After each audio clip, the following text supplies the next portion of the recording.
I'll start out with Dr. Landau. What type of marketing strategies did Purdue utilize to increase sales of OxyContin? Sorry, I was on mute. Representative, for the period up to becoming CEO in 2017, I was responsible for research and development, clinical development, developing new medicines.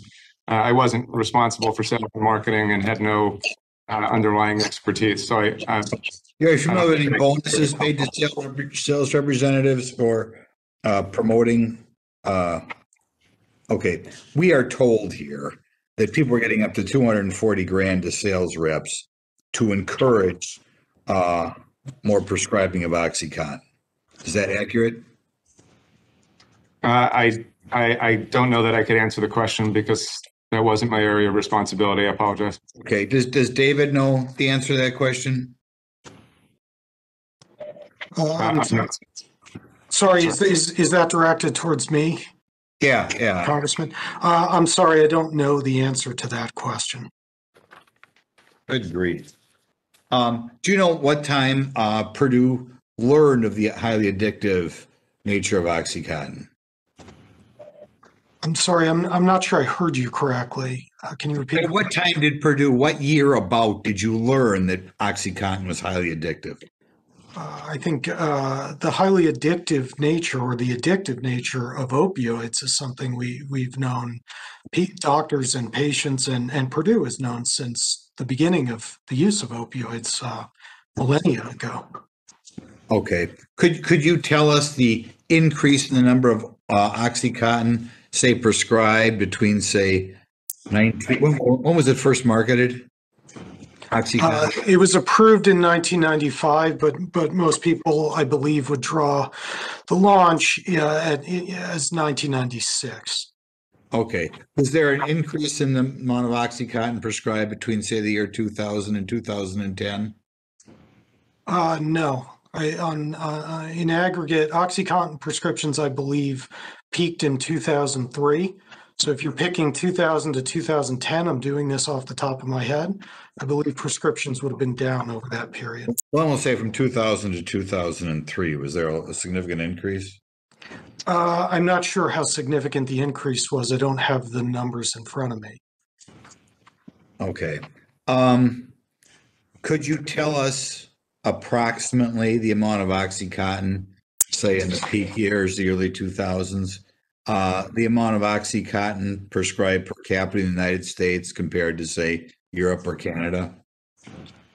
Well, I'm not sure that I can do that because I don't recall the years OxyContin was approved in those various markets. So I'm not sure I can draw that comparison. Was it significantly more prescribed in the United States than other Western countries? I don't know the answer to that. I mean, Purdue versus the other Western countries, Purdue introduced OxyContin, other countries introduced it later, but also other opioids. So it's not an easy comparison. I believe the answer that you're looking for is that, yes, the United States as a whole is the largest consumer of opioids writ large in the world.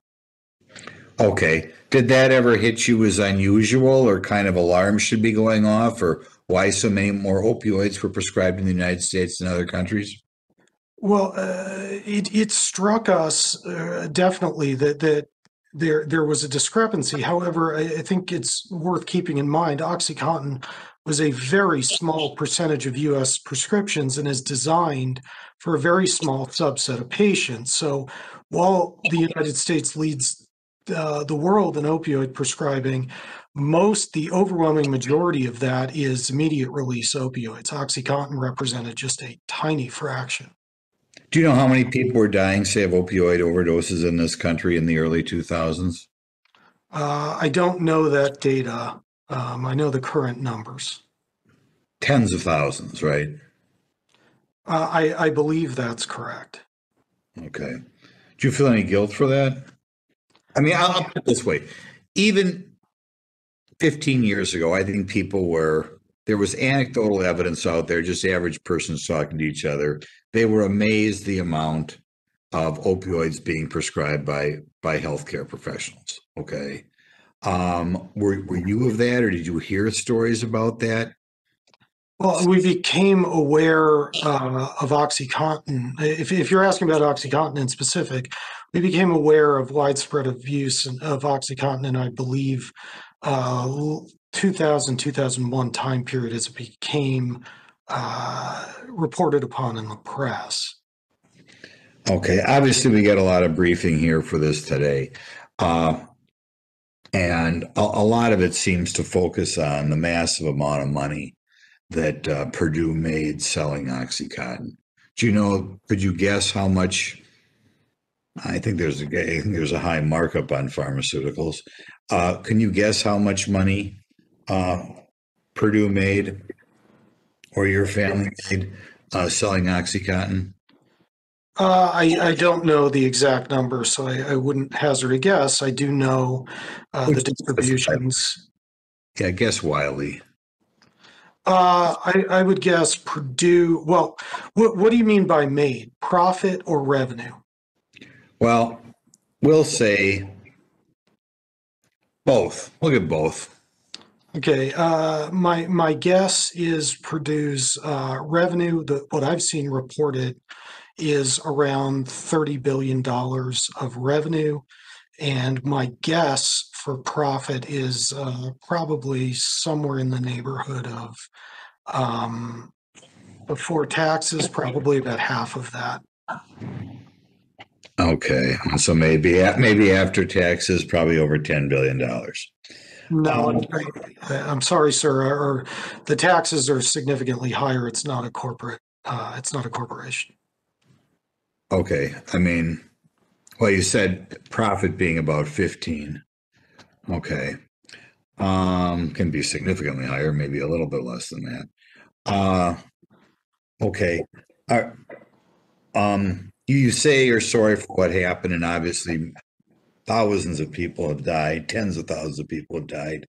I think because of the overselling or over marketing of OxyContin. It's become kind of a trendy thing among the billionaires of the country, at least among a few of them, to say that they're going to give back even all of their wealth by the time they die.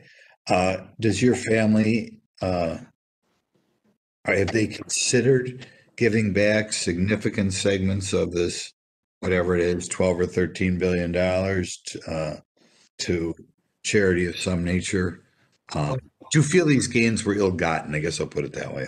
Well, if you'll permit me, I'd like to answer your first question because I think it's important to gain an understanding of the settlement process that's ongoing.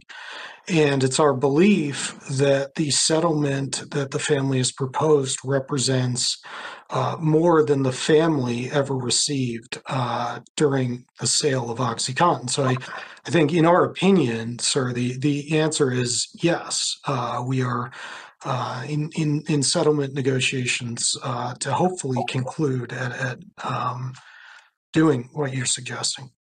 What percentage of sales was OxyContin for Purdue Pharma, say at the high water mark, say in the year 2000? What percent of? The time expired, but the gentleman, Mr. Sackler, may answer the question. It was quite a large percentage. I believe around 90%.